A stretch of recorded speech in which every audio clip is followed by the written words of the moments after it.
ulikod sa akong pag-iatay. Ulikod sa akong pag-iatay. Ulikod sa akong pag-iatay. Ulikod ka ni Kitday Bay.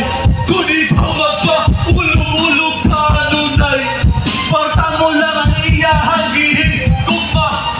Huksan imong bulsa, siyaan ka. Kining mga bayhanap ka karong-raba.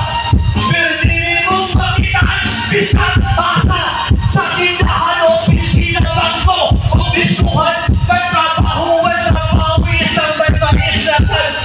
Apanagdadaghanan imong makitaan, kapag sosyal sa eskwelahan. Babae ka na nawin o panatama na amoy lupa. Ulipon sa kwarta. Ulipon sa akong pag-iatay. Ulipon sa akong pag-iatay. Ulipon sa akong pag-iatay. Ulipon sa akong pag-iatay. Okay. Kwarta mo lang ang iyahang gihig. Kung nahuksan imong bulsa, siyaan ka. Kining mga bayhanap ka marong-raba.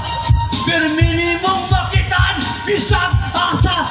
Sa tindahan o opisina, bangko o diskuhan, may trabaho, isang gay sa islakan. Apan ang kadaghanan imong makitaan, kapasosyal sa eskwelahan. Babae ka